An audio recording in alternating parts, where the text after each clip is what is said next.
Sometimes the most unexpected encounters reveal truths we never saw coming. For Camilla Rodriguez, a rising fashion photographer from Barcelona, what began as a dream assignment at an exclusive English countryside estate would become a life-altering experience that challenged everything she believed about privilege, respect, and the power of standing up for what's right. In a world where social media success often masks deeper struggles, Camilla's story reminds us that real courage isn't about the perfect shot or the most followers. It's about finding your voice when everything seems stacked against you. This is the authentic account of how one woman's determination to capture beauty led her to discover something far more valuable: her own unshakable worth. What happened that autumn afternoon in the rolling hills of Gloucestershire would not only change Camilla's career forever, but also spark a conversation that reached millions around the world, proving that sometimes the most powerful stories begin with the simplest word: no.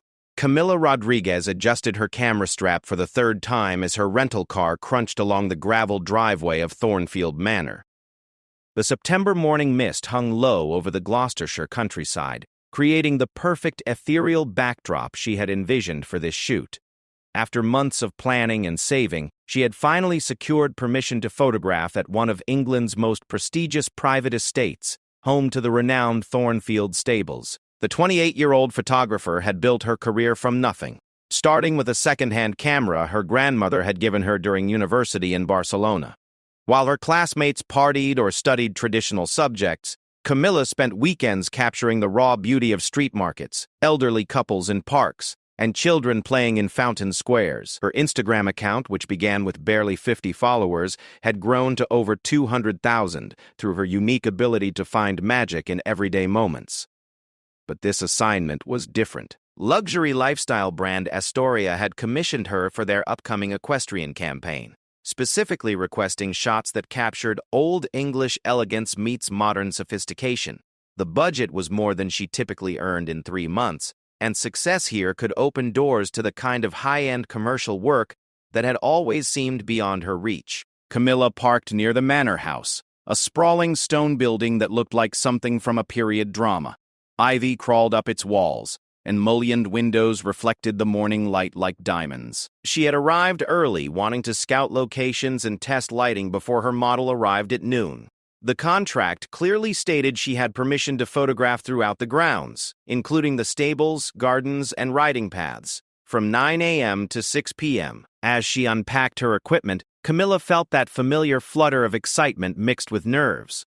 This was her chance to prove she belonged in the same league as the photographers she had long admired, the ones who shot for Vogue, Harper's Bazaar, and Town & Country, the ones who seemed to glide effortlessly through exclusive worlds she had only glimpsed through magazine pages. The stable complex sat about 200 meters from the main house, connected by a tree-lined path that practically begged to be photographed.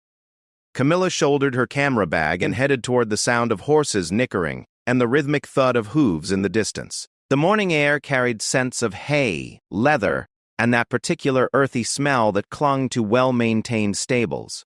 She rounded the corner to find a scene that took her breath away. A magnificent black horse stood in the center of a circular training ring, its coat gleaming like polished obsidian in the filtered sunlight.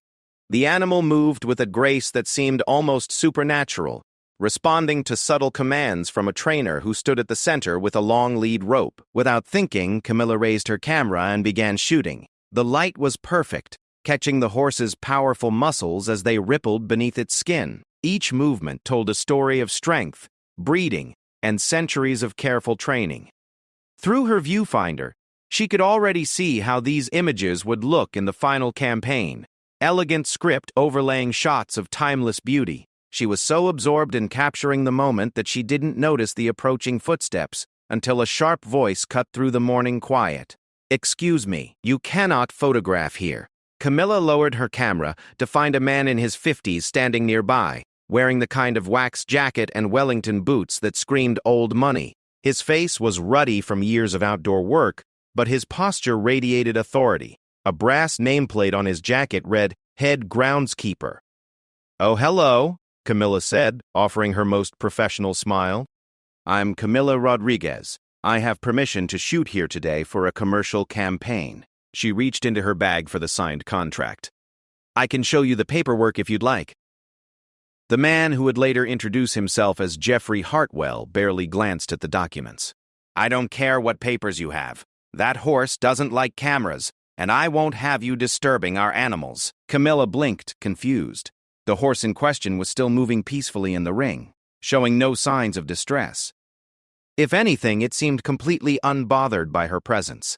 I was being very quiet, and the horse seems perfectly calm. I'm experienced with animal photography and always prioritize their comfort.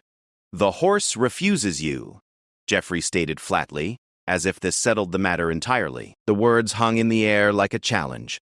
Camilla had photographed hundreds of animals throughout her career, from pampered Persian cats to working farm horses. She knew how to read their body language, how to move slowly and respect their space. What Jeffrey was saying made no sense from a professional standpoint. I'm sorry, but I don't understand, she said, keeping her voice level despite her growing frustration. Could you explain what you mean? The horse appears completely relaxed. Jeffrey's expression hardened. I mean what I said. The horse doesn't want you here. You need to leave the stable area immediately. Camilla felt heat rising in her cheeks. She had traveled over 1,000 miles for this shoot, spent her savings on travel and accommodations, and had a client expecting professional results. More than that, she had dreamed of this moment for months. The idea of being turned away for reasons that made no logical sense was almost unbearable. Sir, I really need to understand what the specific problem is, she said, pulling out her phone to show the email correspondence. I've been working with Lady Thornfield's assistant for weeks to arrange this. Everything was confirmed in writing. If there's an animal welfare concern, I'm happy to adjust my approach, but I need to complete this assignment. Lady Thornfield isn't here today, Jeffrey replied curtly, and I'm in charge of the grounds. I'm telling you the horse refuses you, and that's final. The circular conversation was maddening.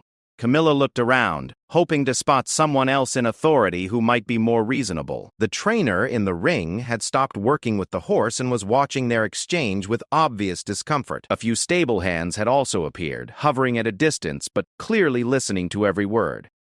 Could I perhaps speak with someone else? Camilla asked. Or call Lady Thornfield directly.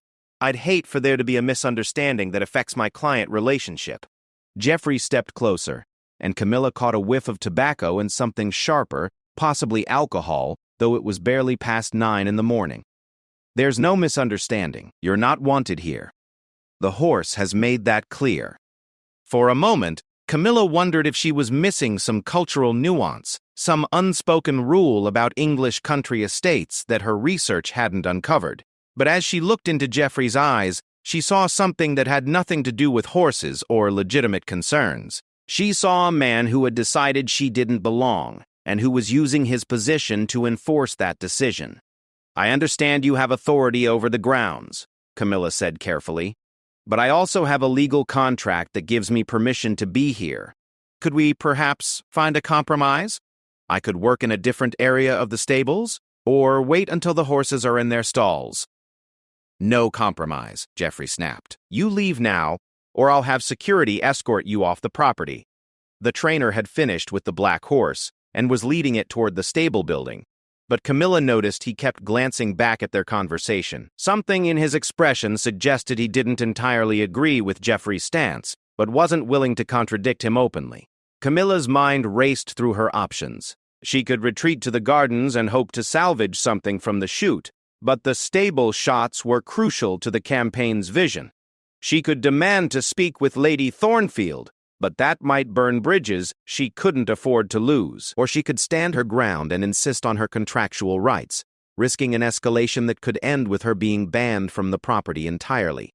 The September sun climbed higher, burning off the morning mist, and with it some of the magic she had hoped to capture.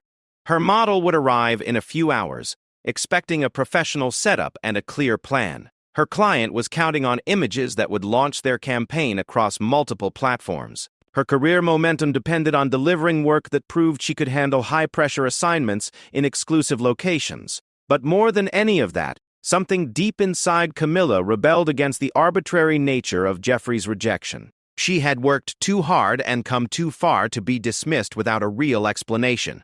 The phrase, "the horse refuses you," echoed in her mind, nonsensical and insulting in equal measure.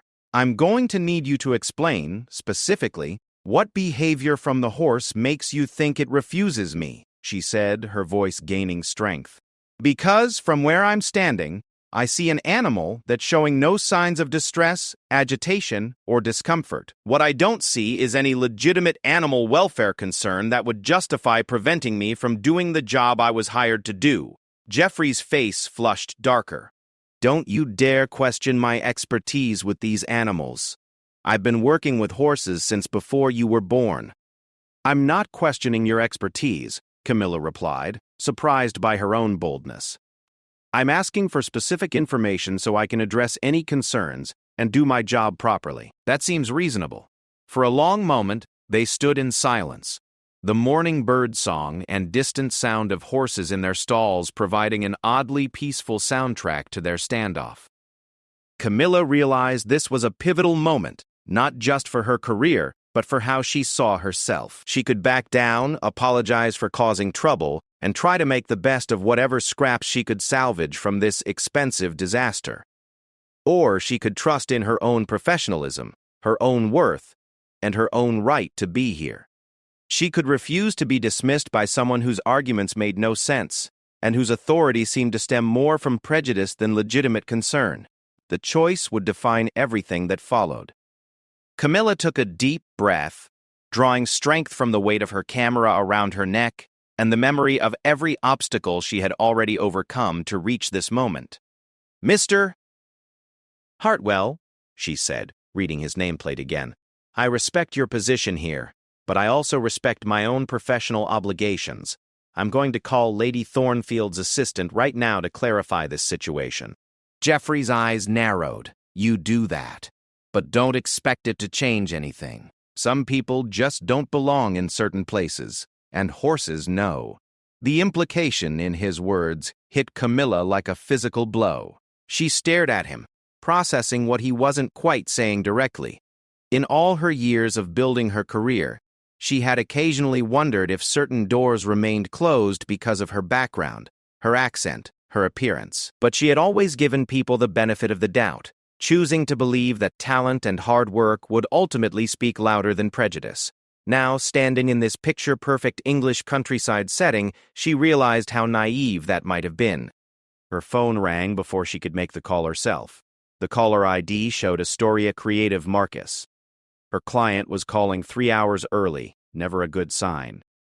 "Camilla, darling, slight change of plans." Marcus's polished London accent came through clearly.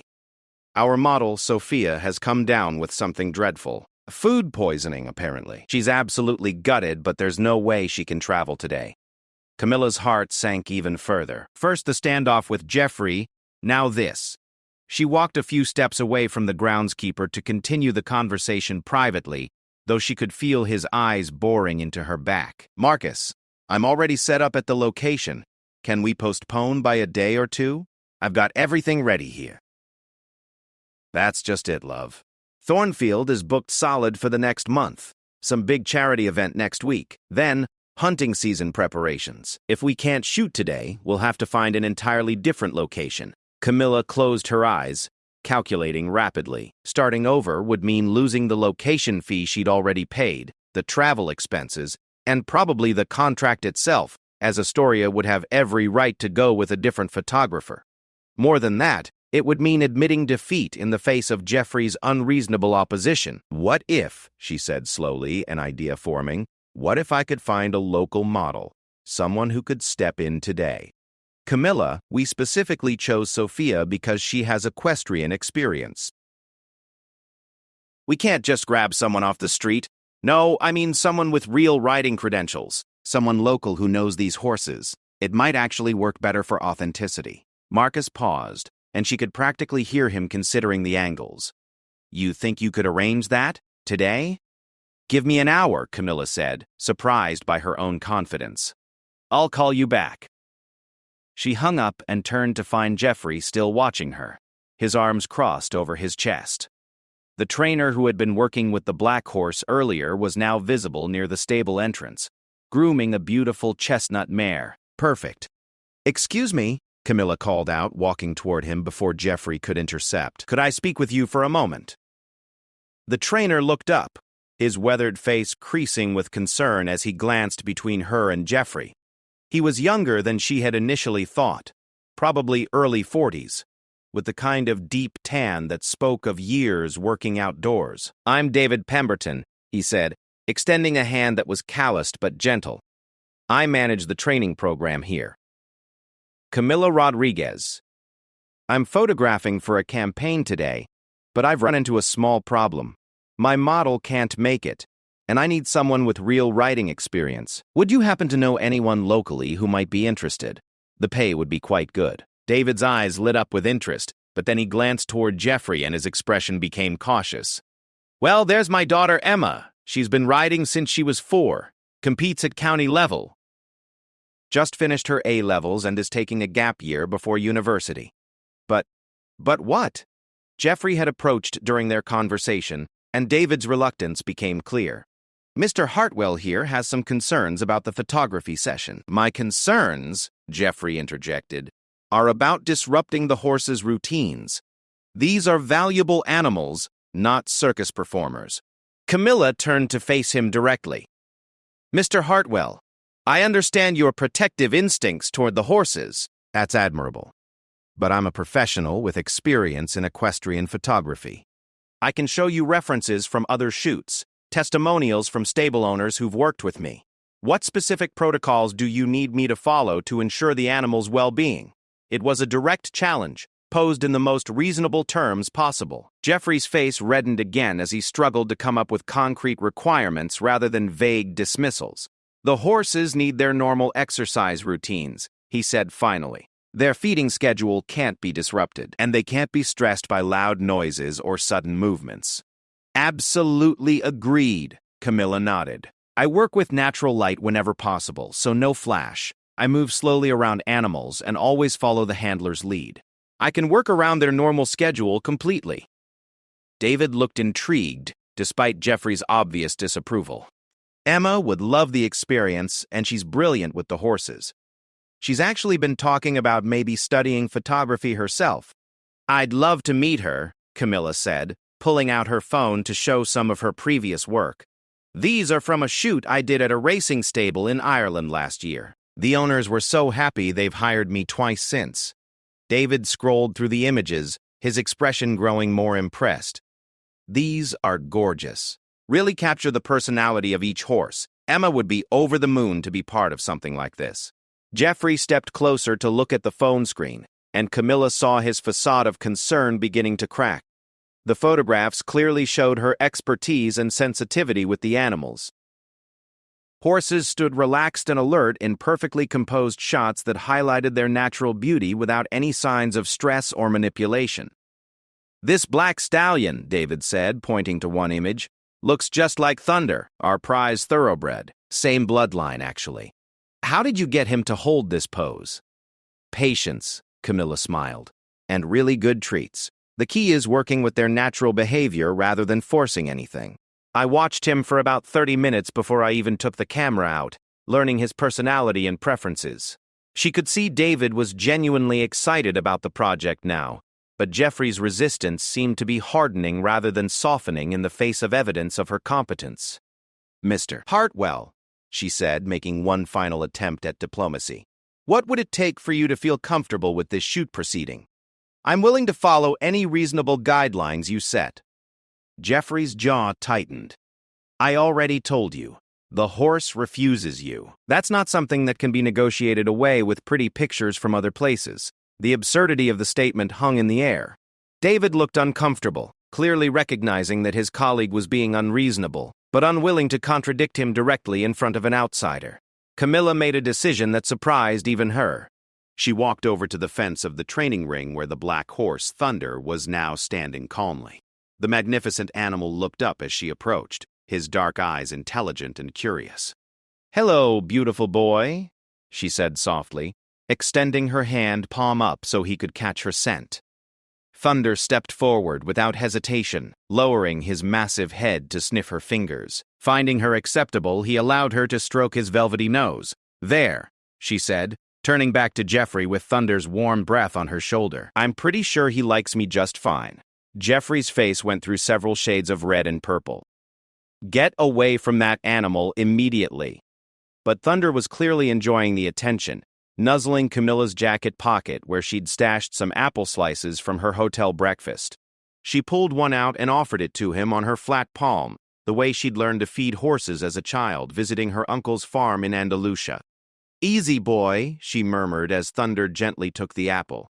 "You're gorgeous, aren't you?" Born for the camera. David was now openly grinning. He's definitely not refusing her. Look at him. He's practically posing already. Other stable workers had gathered at a discreet distance, drawn by the commotion. Camilla could hear murmured conversations in various accents, not all of them English. She caught fragments in Polish, Portuguese, and what might have been Romanian. The international workforce of modern British agriculture was apparently well represented at Thornfield. "You see?" she said to Jeffrey, continuing to stroke Thunder's neck. "There's no animal welfare issue here. What's the real problem?" The question hung between them like a gauntlet thrown down. Jeffrey looked around at the assembled witnesses, his authority clearly being undermined by the obvious rapport between Camilla and the horse he had claimed was rejecting her. "The real problem," he said finally, his voice dropping to a dangerous quiet, "is that some people don't know their place. This is a private estate, not some public petting zoo for tourists with cameras." The mask was slipping. David took a step back, clearly uncomfortable with the direction this was heading. Several of the stable workers suddenly found reasons to return to their duties, sensing the potential for serious trouble. But Camilla felt oddly calm. The arbitrary nature of Jeffrey's objections was now clear to everyone present. This wasn't about horses or disruption or legitimate concerns. This was about gatekeeping, about someone who had decided she didn't belong in his carefully ordered world. "Mr. Hartwell," she said, her voice carrying a new note of steel, "I know my place perfectly well. My place is wherever my talent, my professionalism, and my legal contracts say it is. Right now, that's here." She pulled out her phone and dialed a number she had memorized that morning. Lady Thornfield's personal assistant answered on the second ring. "Catherine? This is Camilla Rodriguez, the photographer. I'm at the stables, and I'm afraid there seems to be some confusion about my permissions for today's shoot. Could I possibly speak with Lady Thornfield directly?" The conversation that followed would change everything. Catherine's voice carried the crisp efficiency of someone accustomed to managing complex schedules and delicate situations. "Oh dear, what sort of confusion? I have all your paperwork right here. Everything was confirmed yesterday." Camilla explained the situation carefully, avoiding inflammatory language while making it clear that she was being prevented from fulfilling her contractual obligations. Jeffrey stood nearby, his posture growing more rigid as she spoke. "I see," Catherine said after a pause. "Lady Thornfield is actually in London today for a board meeting, but she did mention your shoot specifically. She's quite excited about seeing the final images. Let me speak with Mr. Hartwell directly, if you don't mind." Camilla handed the phone to Jeffrey, whose confident demeanor began to crack the moment he heard Catherine's voice. His side of the conversation consisted mainly of, "Yes, ma'am," and "I understand, ma'am," with increasingly deflated energy. "She wants to speak with you again," he said finally, returning the phone with obvious reluctance. "Miss Rodriguez, I do apologize for the confusion. Lady Thornfield has asked me to make it absolutely clear that you have full access to all areas specified in your contract. Mr. Hartwell will provide any assistance you need. She's particularly keen for you to capture some shots with Thunder, our prize stallion. Apparently, he's been feeling rather photogenic lately." Camilla caught David's eye and saw him trying not to smile. "Thank you so much, Catherine. That's very helpful. Lady Thornfield also wanted me to mention that if you're in need of a local model, David Pemberton's daughter Emma is apparently quite accomplished. She's been pestering her father about getting into fashion photography, and Lady Thornfield thought this might be perfect timing." The irony was beautiful. Not only was Camilla's access now unquestionable, but the solution to her model problem had been endorsed at the highest level. Jeffrey looked like he'd swallowed something particularly bitter. "That sounds perfect," Camilla said. "Could David arrange for Emma to come in this afternoon?" Already texting her, David called out, pulling his phone from his jacket. "She'll be here within the hour. She's so excited she might actually vibrate out of existence." As Catherine ended the call with warm wishes for a successful shoot, Camilla found herself in the surreal position of having Jeffrey offer grudging assistance. His demeanor had shifted completely, though the underlying resentment remained obvious. "Right then," he said stiffly, "what do you need?" Camilla considered pushing back, demanding an apology or acknowledgement of his earlier behavior, but she had work to do, and creating more drama wouldn't serve her client or her career. Professional success would be revenge enough. "Thank you," she said simply. "I'd like to start by scouting locations around the stables and paddocks. I'll need about an hour to set up my equipment and test lighting before Emma arrives." Jeffrey nodded curtly and walked away, but not before she caught him muttering something that sounded distinctly uncomplimentary. Several of the stable workers who had witnessed the entire confrontation gave her subtle thumbs up or encouraging smiles as they returned to their duties. David approached as she began unpacking her camera gear. "I have to say, I'm impressed. Jeffrey can be difficult, but I've never seen anyone handle him quite like that." "Is he always so protective of the horses?" Camilla asked diplomatically. David's laugh was rueful. "Jeffrey's protective of a lot of things. The horses, the grounds, the way things have always been done. He's worked here for 30 years and doesn't much like change." It was a tactful way of acknowledging what they both knew. Jeffrey's objections had nothing to do with animal welfare and everything to do with preserving a certain order that he felt Camilla threatened simply by existing in this space. "Well," she said, adjusting her camera settings, "let's give him something beautiful to look at while he decides whether he likes change or not." The next hour flew by in a blur of creative energy. The morning light was extraordinary, filtered through ancient oak trees that cast dappled shadows across the stable yard. Camilla worked systematically, capturing the architecture of the buildings, the texture of weathered wood and brass fixtures, the play of light and shadow that would provide perfect backdrops for the fashion shots to come. Thunder proved to be a natural model, seeming to understand instinctively when cameras were pointed in his direction. He would lift his head at just the right angle, step into better light without prompting, and hold poses as if he were born for this work. Several other horses showed similar camera awareness, suggesting that either the animals at Thornfield were exceptionally well trained, or that some force in the universe was conspiring to make this shoot a success. Emma Pemberton arrived like a whirlwind of enthusiasm and nervous energy. At 18, she had her father's easy way with horses, but her mother's dramatic flair, inherited from a brief career in regional theater. She was exactly what the campaign needed. Genuine in her love for the animals, but sophisticated enough to understand fashion and beauty. "I can't believe this is really happening," she said, watching Camilla work with obvious fascination.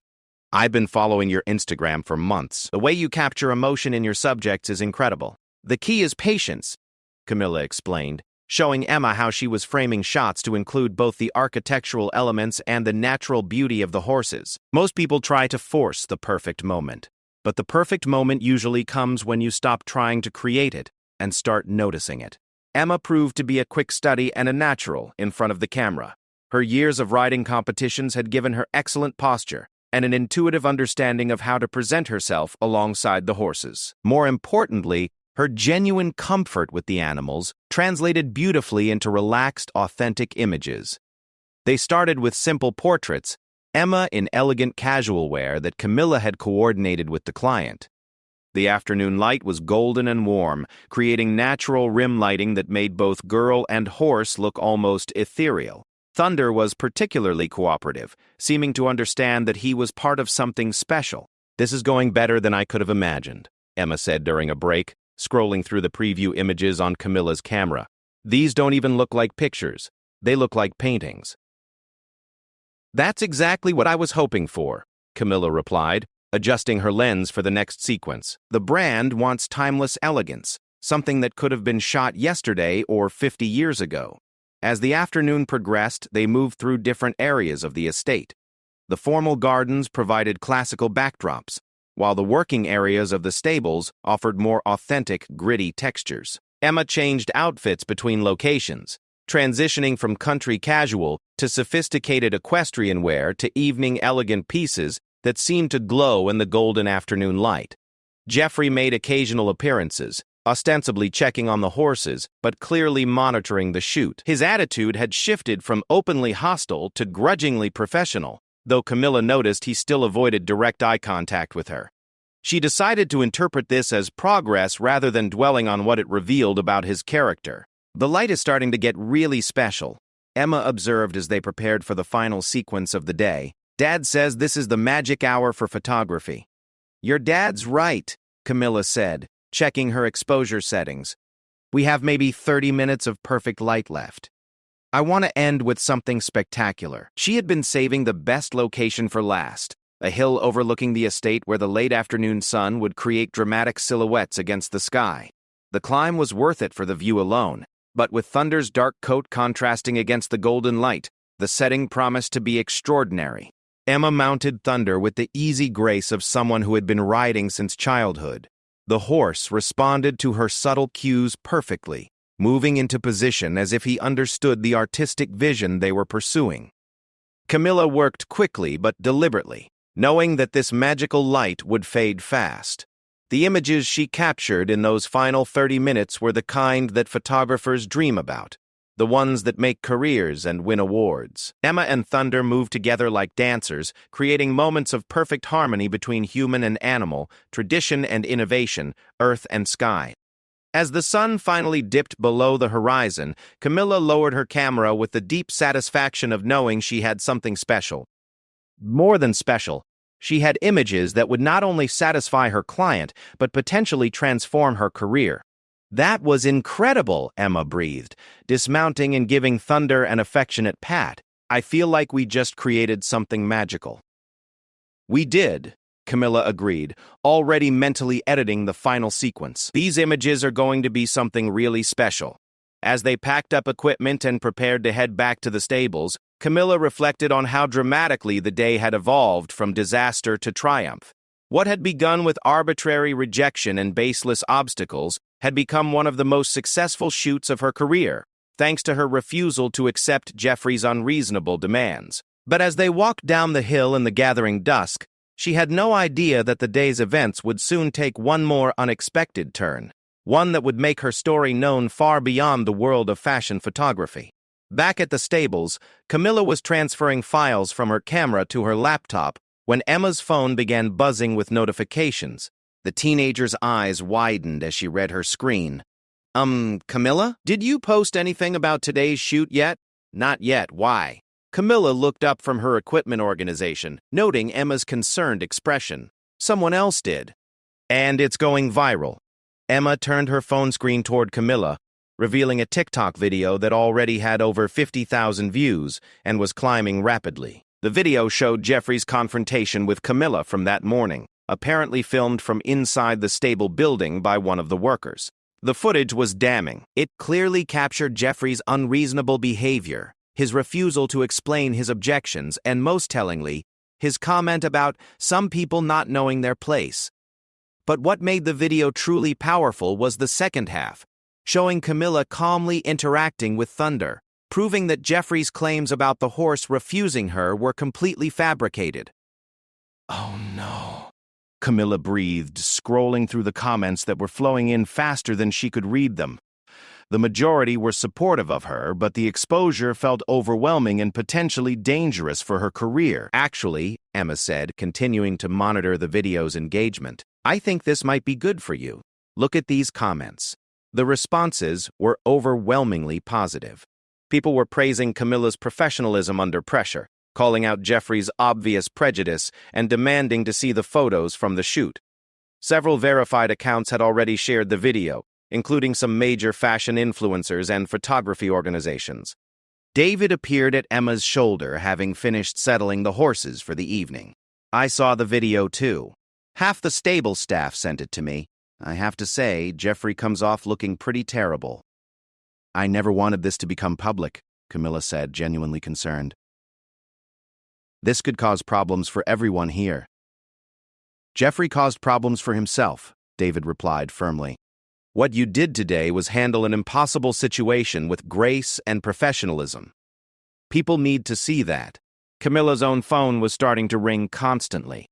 Messages were pouring in from former clients, photography colleagues, and complete strangers who had seen the video. Her Instagram followers were growing by the hundreds every few minutes. But it was the call from Marcus at Astoria that really changed everything. "Camilla, darling, have you seen social media today?" His voice was excited rather than concerned, which surprised her. "I've seen the video, yes." "Marcus, I'm so sorry this became public. I never intended." "Sorry? Are you mad? This is the best publicity we could have asked for. Our campaign hasn't even launched yet, and we already have people demanding to see the images. The video has been shared by Vogue, Harper's Bazaar, and about 6 major fashion photographers I know personally." Camilla sat down heavily on a hay bale, trying to process this unexpected turn. "So you're not concerned about the controversy?" "Controversy? This isn't controversy, it's authentic storytelling. You stood up to discrimination, handled it professionally, and created beautiful art despite the obstacles. That's exactly the kind of story our brand wants to be associated with." Marcus went on to explain that Astoria was actually considering expanding the campaign, potentially featuring the story of the shoot itself as part of their marketing narrative. The authentic struggle against prejudice, followed by creative triumph, resonated perfectly with their brand values of authenticity and inclusivity. "We want to fast-track the release," Marcus continued. "Can you get me a selection of the best images by tomorrow morning? I think we can have this campaign live within a week instead of waiting until next month." After ending the call, Camilla sat in the quiet stable, trying to process the surreal nature of the day's events. What had begun as a potential career disaster was now being hailed as a marketing triumph. The discrimination she had faced was being transformed into a powerful story about perseverance and professional dignity. Emma sat down beside her, still monitoring the social media response on her phone. "You know what I think is really amazing about all this?" "What's that?" "You didn't back down. When Jeffrey was being completely unreasonable, you could have just left. You could have accepted that maybe you didn't belong here. But you stood up for yourself, and now millions of people are seeing what happens when someone refuses to be diminished." David joined them, having finished his evening stable duties. "Emma's right. I've seen Jeffrey treat people badly before, but nobody ever called him on it publicly. Maybe this'll finally make him think about his behavior." As if summoned by their conversation, Jeffrey himself appeared at the stable entrance. His demeanor was completely different from earlier in the day. Gone was the aggressive authority figure, replaced by someone who looked deeply uncomfortable and possibly facing some difficult conversations with his employers. "Miss Rodriguez," he said, his voice lacking its earlier bluster, "I wanted to, that is to say, perhaps we got off on the wrong foot today." It wasn't quite an apology, but it was as close as his pride would apparently allow. Camilla considered her response carefully. She could be gracious and accept this olive branch, or she could demand the full acknowledgement that his behavior deserved Mr. High. "Hartwell," she said finally, "I appreciate you coming to speak with me. Today was challenging for both of us. I hope future photographers who work here will have a smoother experience." It was a diplomatic response that left room for him to do better without requiring her to pretend his behavior had been acceptable. Jeffrey nodded stiffly and retreated, probably to deal with whatever consequences his viral moment was creating for his employment. Over the following weeks, the impact of Camilla's story continued to ripple outward. The Astoria campaign launched to enormous success, with the behind-the-scenes story generating as much attention as the beautiful images themselves. Major photography publications wrote articles about discrimination in the industry, using Camilla's experience as a catalyst for broader conversations about inclusion and professional respect. Emma was offered modeling opportunities with several major agencies, though she ultimately decided to pursue photography herself, inspired by Camilla's example. David was promoted to head of equestrian operations when Jeffrey was quietly transferred to other duties within the estate. Most significantly for Camilla, the exposure led to opportunities she had never imagined possible. Vogue commissioned her for a major editorial spread. National Geographic offered her a contract for a documentary photography project. Luxury brands began reaching out directly, wanting to work with the photographer who had shown such grace under pressure. But perhaps the most meaningful response came in the hundreds of messages from other photographers, particularly women and minorities, who shared their own stories of facing discrimination and feeling empowered by her example. Young photographers wrote to thank her for showing them that talent and professionalism could overcome prejudice, that standing up for themselves was not only acceptable, but necessary. 6 months later, Camilla returned to Thornfield Manor for a follow-up shoot with a different luxury brand. The reception was dramatically different from her first visit. Jeffrey was nowhere to be seen, but David greeted her warmly and introduced her to the new head groundskeeper, a woman who had specifically requested to meet the photographer who changed everything. Emma was there too, now working part-time as David's assistant while studying photography online. She had grown more confident and sophisticated, her natural talent developing rapidly under mentorship from both her father and Camilla herself. "You know what the best part of all this has been?" Emma asked as they prepared for the new shoot with Thunder, who seemed genuinely happy to see his favorite photographer again. "What's that?" "My dad told me that after your video went viral, Lady Thornfield implemented new diversity and inclusion training for all staff, not just because of the bad publicity, but because she realized that talent comes in all forms and her estate should be welcoming to everyone who deserves to be here." As Camilla raised her camera to begin capturing new magic in the golden afternoon light, she reflected on how one moment of choosing dignity over compliance had created ripples that extended far beyond her own career. She had proven to herself and the world that excellence speaks louder than prejudice, that professionalism can overcome obstacles, and that sometimes the most important photographs are the ones taken not just with cameras, but with courage. Thunder struck his familiar pose, head high and eyes bright, as if he too understood that he was part of something larger than a simple commercial shoot. In the viewfinder, Camilla saw not just a beautiful animal in perfect light, but a symbol of the grace and strength that emerges when someone refuses to be diminished by small-minded gatekeeping. The horse had never refused her.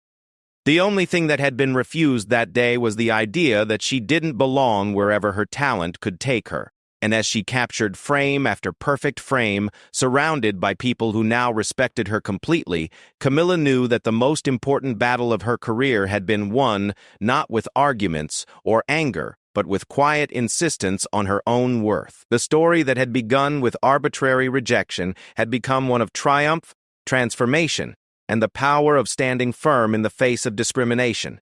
It was a story that would inspire countless others to refuse their own diminishment, to insist on their place in spaces where they belonged, and to trust that excellence and integrity would ultimately prevail. In the end, the horse had indeed spoken. It had said what horses always say to those who approach with respect and skill. "Welcome. Show us what beauty we can create together."